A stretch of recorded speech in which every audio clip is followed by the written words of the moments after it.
Now we'll solve one problem based on this, okay, momentum conservation. So what the question is that there are two blocks having mass m and 2m. It is connected by a spring having a spring constant k. It is kept in a smooth surface, frictionless surface, having coefficient of friction equals to 0.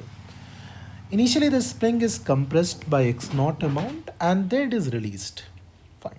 So what we are interested? We are interested to find the displacement of block E by the time the compression of the spring is reduced to x naught by 2. यानी initial expression compression आपका x naught था, final compression system का कितना हो गया x not by 2.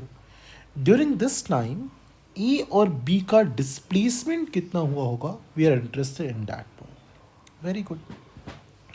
So we can say initially system compress था, तो मैंने ये सिचुएशन दिखा दिया, इनिशियल सिस्टम कंप्रेस था. तो इनिशियली इस दोनों के बीच का जो सेपरेशन होगा, can I say natural length minus X not हो जाएगा. L not I am saying natural length and minus X not हो जाएगा. फाइनली जब block A and block B यहाँ पहुँच जाएगा, तो जो सेपरेशन हो जाएगा that I am writing L not minus X not by 2. यानी लेट से मैंने बी का डिस्प्लेसमेंट एक्स बी बोल दिया और ए का डिस्प्लेसमेंट एक्स ए बोल लिया, तो कैन आई से एक्स ए और एक्स बी का समेशन एक्स नॉट बाई 2 हो जाएगा. That is my first equation we are trying to write. यानी x A plus x B that is equals to x not by 2. Okay, that I think there is no problem till this point.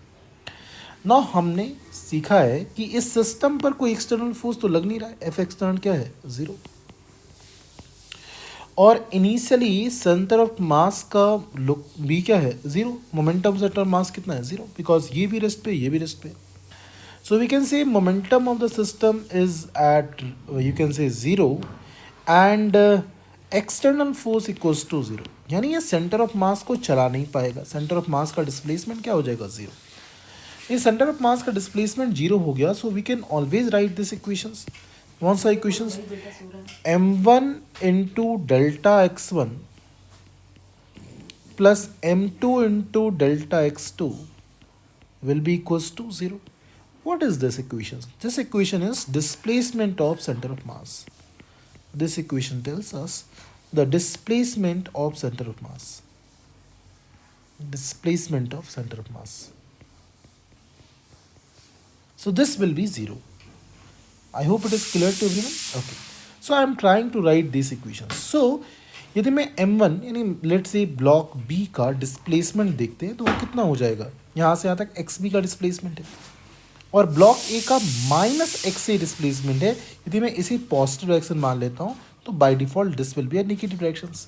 सो वही लिखा हूँ मैं, ma minus xa, that is m into minus xa plus 2m into xb equals to 0. Using this relation what we got, xa upon xb equals to 2. अब मुझे equation 1 पता है, xa plus xb equals to x naught by 2 और इसका ratio पता है, तो directly we can write ना, xa equals to 2/3 of x naught by 2 and xb equals to 1/3 of x naught by 2. Ratio का यूज़ कर लो and you will get basically x a and x b. ये कितना हो जाएगा, x a is x not by 3 and x B is x not by 6. So first question, very simple equations. How we have done this questions. Let's see the question number 2. They are asking you find the ratio of kinetic energy of the block A and block B by the time the compression of the spring is reduced to x naught by 2.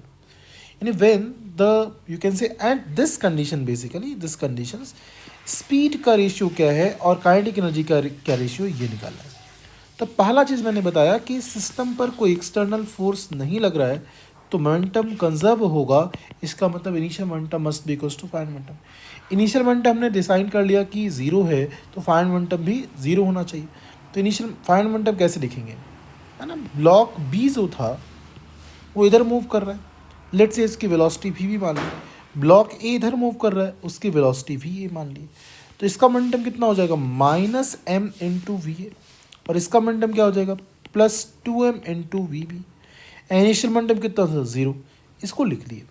यहाँ से क्या आया, यहाँ से we got a ratio V A by V B, we got that is equals to 2/1। V A by V B what we got 2/1।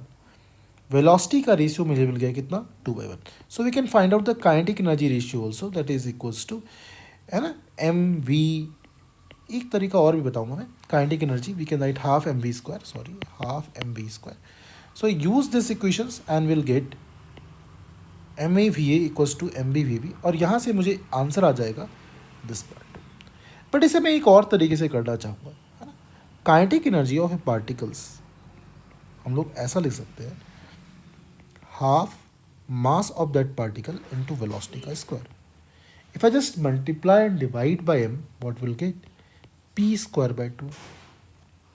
And मुझे पता है momentum conserve है, यानी p a must be equals to p b, यानी initial momentum 0 था, तो यहाँ से हमने क्या डिसाइड कर लिया कि momentum of A magnitude wise equals to momentum of B magnitude wise.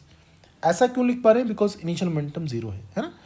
सो यहाँ से मुझे दिख गया कि kinetic energy is inversely proportional to the mass, यानी काइनेटिक एनर्जी का ratio we can write, now we can directly write kinetic energy of A by kinetic energy of B, that is equals to mass of B, that is 2m, divided by mass of A, m, कितना आ गया, 2। The same thing I got, but ना we can say we can do it much quickly. Now first third part they are asking what is the work done by spring when it comes to the natural link equations. Work done by spring formula is half k xi square minus xf square, and that we can write half k x naught square, half k x naught square, that is the work done by the spring.